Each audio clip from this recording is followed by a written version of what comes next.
कल हमने देखा निफ्टी ने और बैंक निफ्टी ने अपने जो इमीडिएट सपोर्ट्स हैं उनको ब्रेक किया और करीब 300 पॉइंट्स से ज़्यादा की गिरावट देखने को मिली। इस गिरावट के पीछे मिडिल ईस्ट में जो टेंशन है उसका भी एक फैक्टर है, और दूसरा जो फैक्टर है वो चाइना में जो स्टिमुलस पैकेज जो अनाउंस किए जा रहे हैं लगातार, तो एफपीआई की तरफ से जो इनफ्लोज हैं उसमें कहीं ना कहीं शिफ्ट देखने को मिल रहा है। कल भी हमने देखा करीब 9 साढ़े 9 हजार करोड़ की बिकवाली एफआई के द्वारा की गई।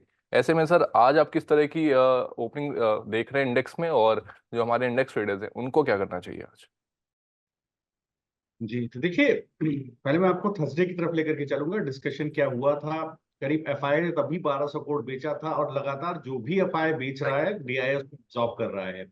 तो वहां पर आप देखिए क्लाइंट का शॉर्ट था 15,000 कॉन्ट्रैक्ट। हम लोगों ने डिस्कस भी किया था। एफआई लॉन्ग लेके गया था 18,000 कॉन्ट्रैक्ट, 378 करोड़ की बाइंग करके गया था बैंक निफ्टी में और करीब 1210 करोड़ की निफ्टी में। अब देखिए फ्राइडे को क्या हुआ। अगर आप फ्राइडे को देखें तो एफआईआई तैयार नहीं था इंडेक्स बेचने के लिए उस वक्त, और लेकिन क्लाइंट के शॉर्ट्स थे और वहां से हमें गिरावट देखने को मिली है। अगर आप देखें तो इंडेक्स में 1700 करोड़ रुपए की सेलिंग देखने को मिली फ्राइडे को, करीब 1000 करोड़ रुपए की सेलिंग, 34 करोड़ की सेलिंग बैंक निफ्टी में लॉन्ग एंड वाइंडिंग देखने को मिली है, और 940 करोड़ की निफ्टी के अंदर आपको सेलिंग देखने को मिली। दोनों में ही आपको लॉन्ग एंड वाइंडिंग देखने को मिली है। एफआईआई ने लॉन्ग काटे हैं 23,000, लेकिन शॉर्ट ऐड नहीं किया है। ये बहुत इंपॉर्टेंट बात है।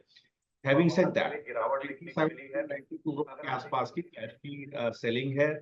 और शॉर्ट कॉल बिल्डअप आप देखिए 53% बढ़ता हुआ दिखाई दिया है, मतलब ऊपर की तरफ रेजिस्टेंस बन गया है।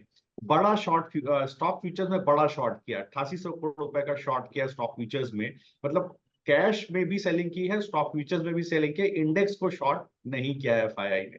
तो इंडेक्स को बेचा किसने? इंडेक्स को बेचा क्लाइंट्स ने। देखिए कई बार क्लाइंट्स भारी होते हैं, एफआईआई के ऊपर भी ऐसा नहीं है कि क्लाइंट भारी नहीं होते, लेकिन क्लाइंट्स ने भी देखें तो फ्राइडे को 61,000 कॉन्ट्रैक्ट नीचे के सपोर्ट पर काट लिए थे शॉर्ट्स, और लॉन्ग बिल्डअप नहीं किया है। तो अब करना क्या है? अगर आप देखेंगे निफ्टी में आज जिस तरह की दोबारा गैप डाउन ओपनिंग, हमें थोड़ी सी गैप डाउन ओपनिंग देखने को मिल रही है, तो 25,736, 773, 790 ये वो जोन है जहां पर बेसिकली अगर निफ्टी कंसोलिडेट नहीं हुआ तो आपको और नीचे के लेवल देखने को मिल सकते हैं। हो सकता है निफ्टी इस गिरावट में 25,526 तक भी आपको जाता हुआ दिखाई दे। और कहां पर शॉर्ट काटे हैं एफआई ने? लॉन्ग कहां काटे हैं? एफआई ने लॉन्ग काटे हैं 26,070, 26,115। तो वो सबसे बड़ा रेजिस्टेंस सब ऊपर की तरफ बनता हुआ दिखाई देगा।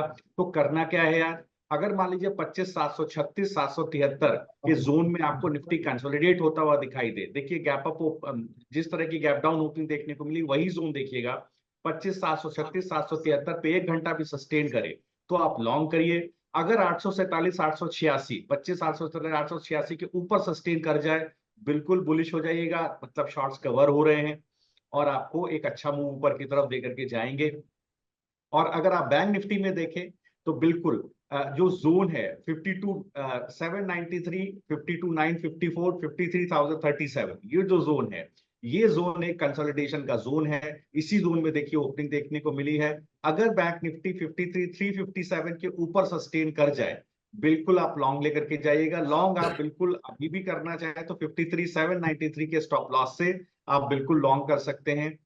और मुझे लगता है ये जोन नहीं टूटना चाहिए, 53,793, 954 का जोन नहीं टूटना चाहिए। और ऊपर जैसे 53,357 के ऊपर सस्टेन करेगा, बिल्कुल निफ्टी के अंदर दोबारा आप कैश में भी खरीदारी करिएगा, बैंक निफ्टी में भी खरीदारी करिएगा, निफ्टी में भी खरीदारी करिएगा।